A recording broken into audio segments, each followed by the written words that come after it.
Ces dernières années, les contrôles fiscaux ne font qu'augmenter. Et ce qui est très étonnant, c'est que dans la plupart des cas, ce ne sont pas des fraudes organisées ou des montages fiscaux extrêmement aboutis qui les déclenchent. Ça peut être des erreurs que vous et moi peuvent faire absolument de manière anodine lors de notre déclaration, cocher la mauvaise case, faire des retards. Tous ces facteurs-là peuvent déclencher des contrôles auprès du fisc. Dans cette vidéo, on va voir les 10 éléments du dixième au premier qui sont susceptibles de déclencher un contrôle fiscal. Je t'invite à t'abonner à la chaîne, à liker la vidéo, à me laisser un commentaire, ça fait super plaisir et ça soutient mon travail. C'est parti. On commence avec notre premier facteur, celui qui est en haut de la liste qui peut être le plus susceptible de déclencher un contrôle fiscal, c'est les retards de déclaration. Qu'il s'agisse de vos cotisations sociales, de vos impôts, de la CFE, très généralement, les indépendants, lorsqu'ils lancent leur activité et même à un stade avancé, sont parfois pris par d'autres activités. La volonté de faire grossir le chiffre d'affaires, du coup, vous êtes plus souvent soumis à des retards de déclaration.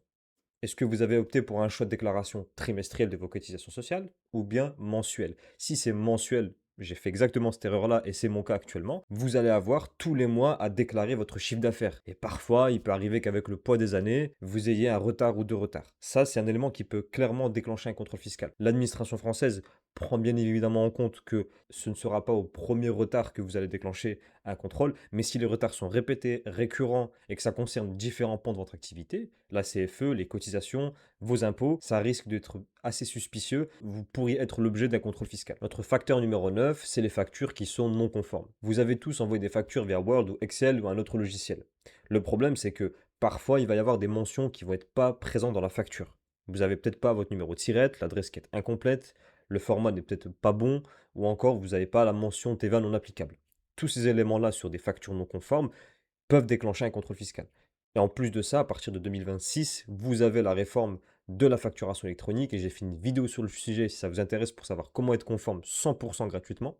On en vient au huitième facteur qui peut provoquer un contrôle fiscal, ne pas avoir de compte pro pour votre activité. Ça paraît logique d'avoir un compte professionnel pour son activité, mais il faut savoir que parfois on est tenté de garder un compte personnel, encaisser l'argent du client lorsqu'on débute son activité et qu'on ne fait pas beaucoup de chiffre d'affaires. Et après de cet argent-là, vous allez peut-être rembourser un ami, avoir votre abonnement sur Netflix ou encore votre salle de sport. Et après, bonne chance du coup pour aller retrouver la traçabilité de vos opérations financières. Donc c'est pas tant l'obligation d'avoir un compte professionnel d'un compte personnel qui est mis en avant par l'administration en cas de contrôle fiscal, même si, pour rappel, vous devez avoir un compte pro séparé de votre activité personnelle, mais c'est en cas de traçabilité. Si on vous demande des justificatifs, c'est beaucoup plus compliqué de justifier toutes vos dépenses professionnelles et vos encaissements de vos clients sur un compte personnel qui sert aussi à faire vos achats de la vie de tous les jours. Le septième élément qui peut provoquer un contrôle fiscal, le train de vie qui est complètement décorrélé de votre chiffre d'affaires. Effectivement, si vous êtes consultant et que vous lancez votre activité et que vous générez 80 000 euros de chiffre d'affaires la première année et que vous allez acheter en concession un véhicule qui fait 100 000 euros et que vous habitez dans une villa flambant neuf, il y a un gros problème au niveau de la cohérence entre votre chiffre d'affaires et votre train de vie. Est-ce que le fisc regarde véritablement ce qui se passe sur les réseaux sociaux?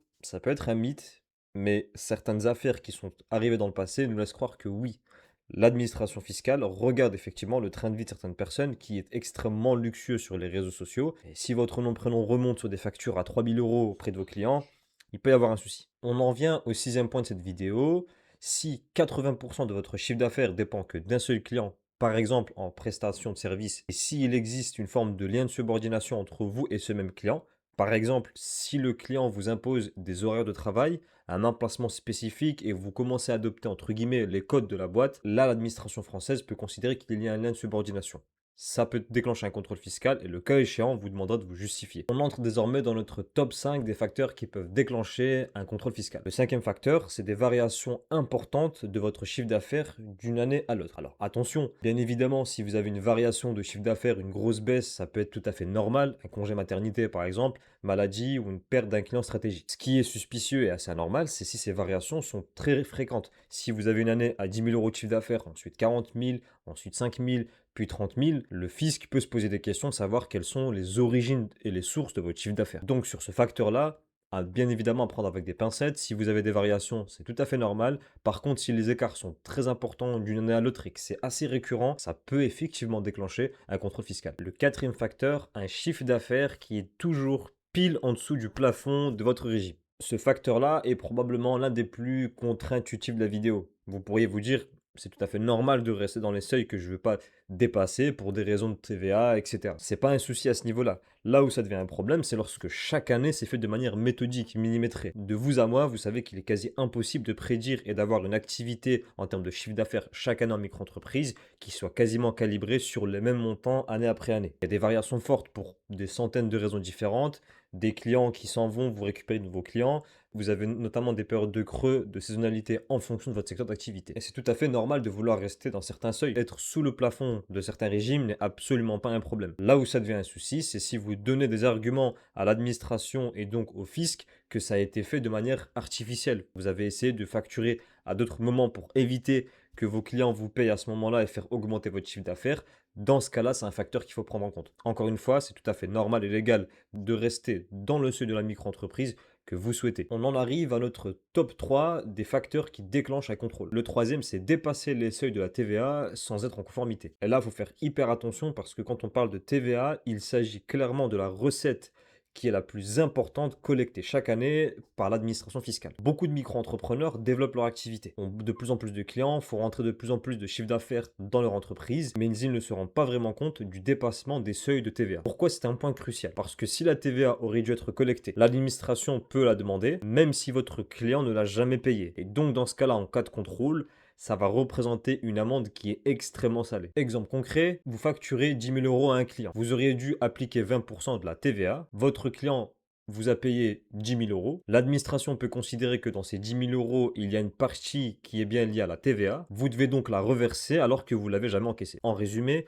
les erreurs les plus fréquentes, c'est lorsque vous ne faites pas attention si vous dépassez les seuils de TVA. C'est pour ça que je vous conseille fortement d'avoir des outils de facturation qui tiennent à la fois la comptabilité, toutes vos factures bien à jour et qui vous préviennent du coup en cas d'alerte, de dépassement des seuils de TVA. On arrive désormais à notre deuxième facteur qui peut déclencher un contrôle. Ce facteur, c'est l'incohérence entre votre chiffre d'affaires que vous avez déclaré et celui de la TVA. Celui-ci est assez redoutable parce qu'il est extrêmement facile à détecter. Aujourd'hui, les administrations croisent énormément de données entre les cotisations sociales, d'un côté, vous allez avoir l'URSSAF, les impôts, tout se recroise très rapidement. Lorsque tu es assujetti à la TVA, tu fais plusieurs déclarations, celui du chiffre d'affaires et aussi celui de la TVA auquel tu es assujetti. Le problème, c'est si tu déclares par exemple, 60 000 euros de chiffre d'affaires d'un côté, mais que la TVA que tu as déclarée correspond plus à 40 000 euros de chiffre d'affaires. L'administration fiscale va se dire quel chiffre est le bon. Comment ce décalage peut se créer? Même si vous avez l'habitude de déclarer correctement de manière régulière votre chiffre d'affaires, il est possible d'oublier certaines opérations dans la déclaration de TVA. On peut parfois se tromper de période, prendre un chiffre d'affaires qui ne correspond pas véritablement à celui de la TVA,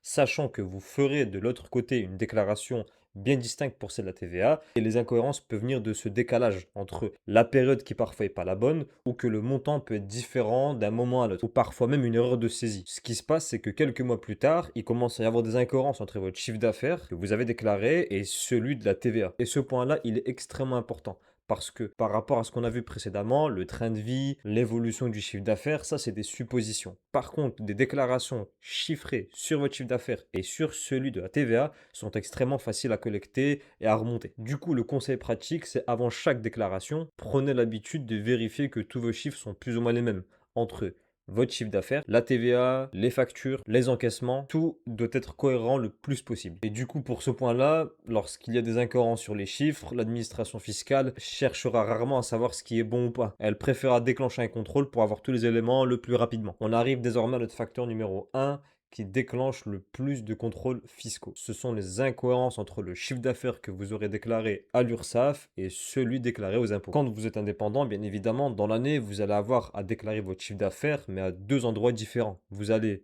déclarer auprès de l'URSSAF, c'est là où vous payez vos cotisations sociales, et vous allez notamment déclarer ce chiffre d'affaires auprès des impôts chaque année. Vous avez plusieurs déclarations dans l'année, oui, mais il n'y a qu'une seule vérité, c'est votre chiffre d'affaires. Si vous déclarez 42 000 euros à l'URSSAF et 32 000 euros aux impôts, la question est simple, d'où vient cet écart de 10 000 euros? Mais très régulièrement, ce n'est pas forcément volontaire. Ça peut être une erreur de saisie, un oubli, un mauvais rapport, une correction que vous auriez faite d'un côté mais pas de l'autre. Il y a plein d'explications qui peuvent amener à ce résultat. Ce que je peux vous conseiller, c'est qu'au moment de faire votre déclaration du chiffre d'affaires aux impôts, veillez bien à récupérer le montant exact que vous aurez renseigné lors de votre déclaration à l'URSSAF, que ce soit les déclarations mensuel ou trimestriel. Comme ça, vous avez l'information directement sous les yeux et ça vous évite une erreur qui peut parfois déclencher, qui le sait, un contrôle fiscal. Comme vous avez pu le constater, la plupart des contrôles fiscaux ne se déclenchent pas en raison d'un montage ultra poussé ou d'une fraude énorme. Ça peut être le cas, mais la plupart des contrôles sont liés à des erreurs fréquentes, à des incohérences parfois. Le plus important, c'est de déclarer correctement votre chiffre d'affaires et c'est de respecter au mieux les échéances. Et en cas d'erreur, en cas d'incohérences qui peuvent arriver, conservez vos justificatifs. Comme ça, vous avez de quoi vous justifier et il n'y a aucun souci à ce niveau-là. J'espère que cette vidéo vous aura plu. Elle vous aura permis de voir un peu plus clair sur les éléments qui peuvent déclencher un contrôle fiscal. Dites-moi en commentaire quels sont les facteurs qui, selon vous, dans cette vidéo, vous auront le plus surpris, auxquels vous vous y attendez absolument pas. Je vous invite à vous abonner à la chaîne si ce n'est pas déjà fait, à liker la vidéo, activer la cloche de notification. Je vous remercie et je vous dis à plus pour de nouvelles vidéos.